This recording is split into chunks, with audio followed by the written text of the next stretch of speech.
Hello and welcome to Biomedical Ethics. Today we'll be discussing an area where justice concerns play a huge role, and that is when we discuss the potential need to ration healthcare resources and how healthcare resources should be rationed.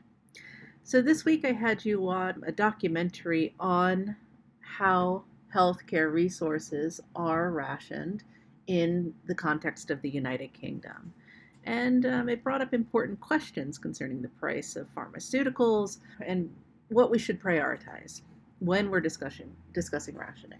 Should we prioritize end of life care, preventative programs, or should we prioritize, say, those very expensive cancer treatments, etc., that could help provide people with a 1 or 2 extra years of life? And when you have a limited pot of money, it's often very difficult to make informed decisions concerning what should be prioritized. And when we're talking about the clinical setting, how does one decide when one patient should receive, say, a ventilator or another limited piece of equipment and another patient should not? How do we make those determinations and who should make those determinations? All of these questions we will be discussing this week in biomedical ethics, and it is an ethically rich component of the healthcare context. So the class today will be structured as follows. We'll look over 2 types of rationing schemas. We'll discuss the fair innings argument, which, well, I'm not going to give it up, which we will find out in the future, in a few minutes. We'll also be going over QALYs. Now, QALYs plays a huge role in the price of life documentary. So we'll be discussing what QALYs are and the basic workings of them. We will not be finishing the Price of Life documentary, but I ask you to watch the Price of Life documentary, so please do so. So, rationing brings up many questions, such as how do we weigh quantity versus quality? How do we weigh expertise? Should we be focusing on, say, providing healthcare to medical professionals because they in turn can provide healthcare to others? Or should we focus on the most vulnerable? Should we focus on the youngest? Those who have the most benefit to the most opportunity to benefit society? All of these potential criteria come to the forefront. So one schema or framework that has been proposed to help us make rationing decisions is called the fair innings argument. So in addition to QALYs, which we will be discussing, and to personal responsibility, there are other criteria typically used for the allocation of healthcare resources. And fair innings is a particularly, I wouldn't say popular one, but a prevalent one in medical context. Now, John Harris and Ellen Williams argued that age should be the criteria for rationing healthcare. And their main justification for using age as a basis for healthcare resource allocation is what they call the fair innings argument. And they allude to baseball as a way to think through how we should ration healthcare resources. And they argue that if you're older, I don't want to say how old I am, but, if you've lived a good amount of time on this earth, or lived to a certain age, especially if you've lived most of your expected lifespan, you've had fair innings. When we think about playing baseball, you're probably at the 8th or 9th inning, right? You've been playing for several rounds. Thus, because you've already had the experience of living a fulfilling and long life, priority should be given to those who have not had this experience. So what this means is that we have a greater duty to prevent the death of the young than the death of the old, because the young haven't had the experience to, depending on what age we're talking about, go to high school, to enjoy college, to play baseball semi-professionally, to do anything that they would want to do, snowboard, etc. Travel to Paris, travel to Costa Rica, all these great things, right? So because the young haven't had these experiences and the old have had a multiplicity of experiences, the young should be prioritized. So, what we need to do is weigh the total years lived against our personal responsibility of what is fair, right? So, what does this mean? Ah, well, I was going to show you Logan's Run, but I will post it. It's an older movie from the 1970s, but a society basically built their rationing of all things and not just healthcare on age. So once you reach the ripe old age of 40, in this particular science fiction book, well, it was a book and then it was a movie, then you are essentially euthanized. And so the question is here, is it worth it? Is it worth living a wonderful life and having access to a wide range of resources while you're young, worth the price of having a shortened life? And this brings up what's fair. What responsibility do we have to others? Especially when we're talking about healthcare professionals, we have a duty to our patient. We have a duty to benefit and to not harm. And yet, when we're talking about rationing, we're talking about potentially harming or potentially violating key bioethical principles here. And this brings up the question as well, should medical professionals be making these snap decisions as well? Is there sort of moral harm that's being done to the medical professionals when we accept, say, something like a fair innings argument? Now, another schema that has been proposed and that is used quite heavily in policy settings, as we've seen or will be seeing in the documentary, are QALYs. QALYs basically just stands for quality adjusted life years. So, how do we balance here quantity with quality? If you're living 5 years in excruciating pain, is that acceptable? Where is that equal to living, say, 2 years pain free? Right. So we also need to look at least when we're talking about QALYs, not only the length. So the fair innings argument does not take into account quality.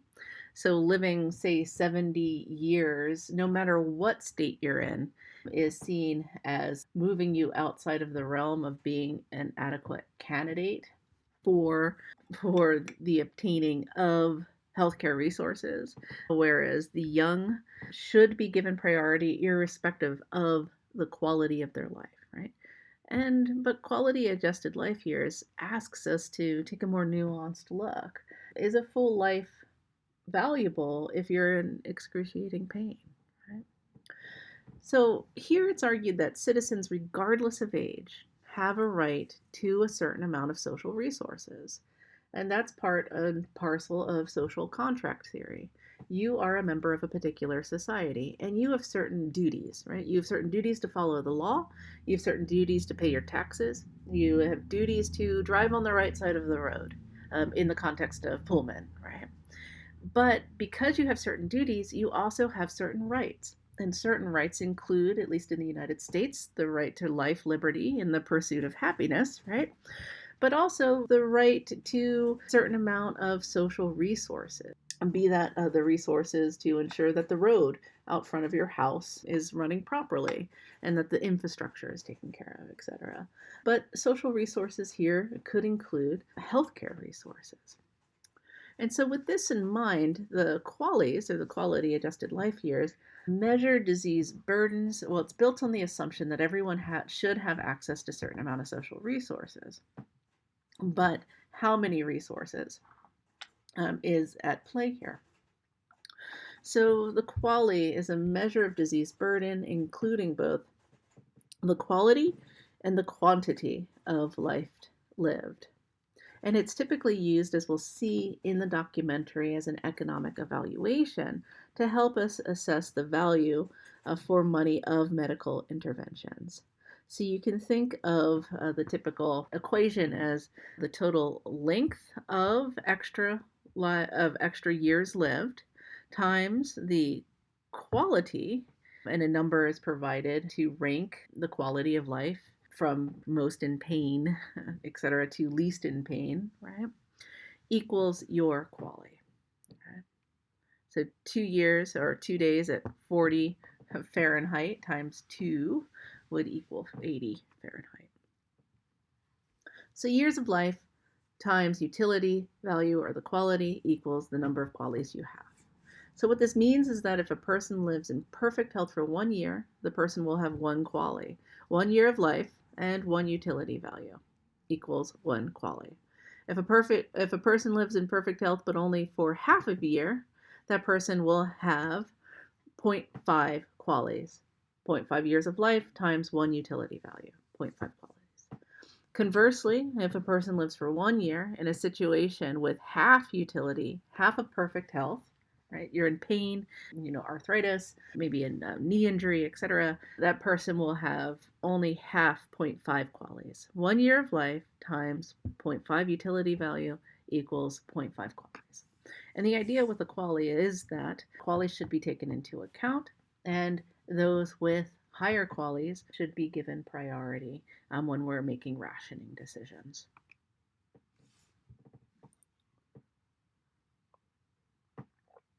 So typically, in cost-effective studies, the quality is utilized to quantify the effectiveness of a new medicine versus a future one, or a current one, current standards of care.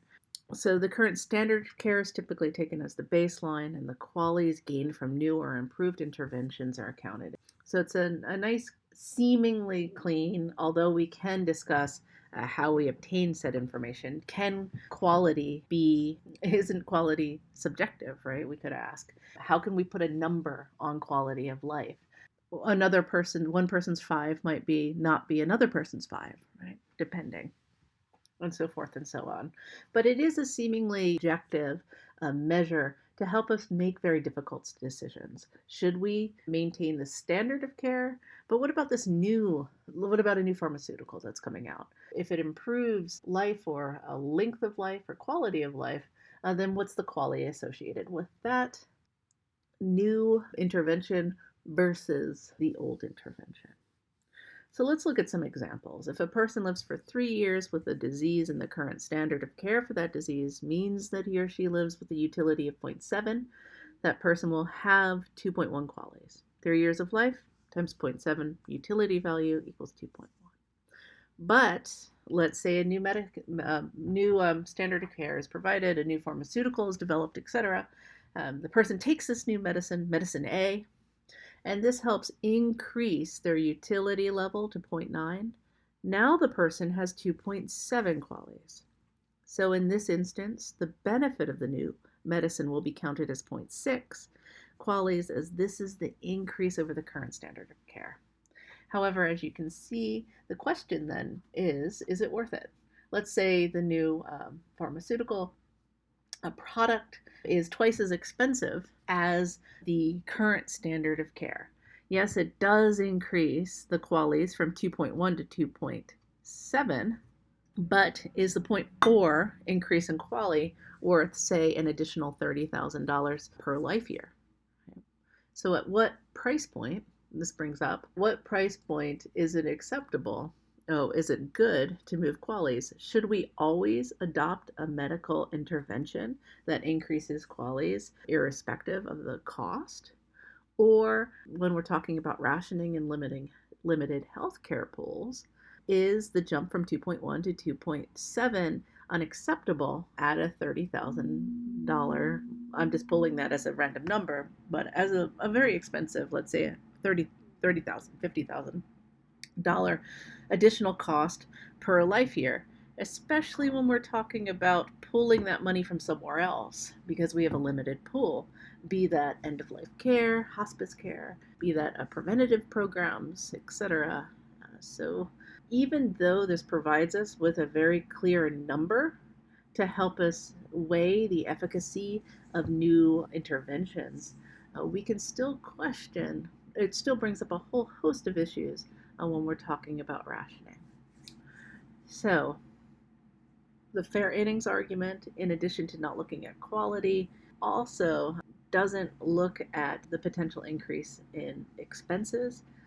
The quality adjusted life years gives us a good number or a good way to measure the impact of particular medical interventions, but it still again brings up a host of issues concerning economic impact, and how best to ration limited resources. As you'll see in the Price of Life documentary, the system is built on utilizing this measure, quality adjusted life years, and yet they're still faced with a wide range of questions concerning whether or not a new medication should be adopted and how limited resources should be distributed. And so, what we'll be doing on Friday then is we'll be going over a couple of other types of measurements that are used for rationing decisions, and we'll be sort of exploring this question more in depth. What do you think is more important? Do you think quality of life is more important? Do you think quantity of years lived is more important? Do you think being able to live a full life is more important than, say, ensuring that the elderly obtain care? In the case of the fair innings argument, because one could argue that an older citizen has spent their life contributing to the welfare of society. They've paid into society. I'm sure you've probably heard this argument at the Thanksgiving dinner table. I have as well. I paid my taxes for 70 years or 60 years or blah, blah, blah. And because I've paid into the system for so many years, I deserve to be prioritized at this end of life. And we even see that with the elder gentleman in The Price of Life. He's like, listen, I paid for healthcare services, especially in Great Britain, where it's a social focused healthcare system where it's paid for by the state. In that instance, he's like, I paid for this system for many years, and now that I need it, I'm being told that I cannot have access to a potential standard of care, to a potential treatment or intervention, precisely when I need it. So it's unjust. And yet the fair innings pushes back against that. It's like, well, you've had the opportunity to live, for the 70 years. You've had the opportunity to pay into society. The youth that we're talking about haven't even had that opportunity yet to contribute.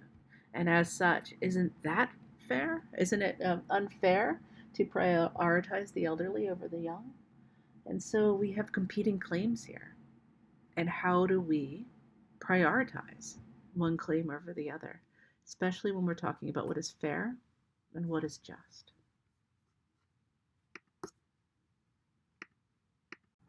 Okay, so this is a relatively short lecture today, and the reason why I've decided to give you a short lecture is because I'd like you to spend a little extra time and watch the Price of Life documentary. It's roughly 50 minutes, so it's typically a class period, and I would like us, and we will be, discussing this documentary because it illustrates how fair innings arguments and how qualies are utilized on the ground in healthcare contexts when you're making key rationing decisions.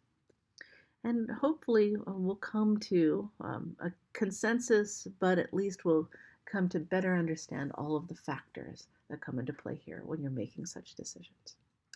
So I will leave you with that. I hope that you have a wonderful Veterans Day. And for my veterans out there, thank you very much for your service. And I am very much looking forward to the discussion. Take care.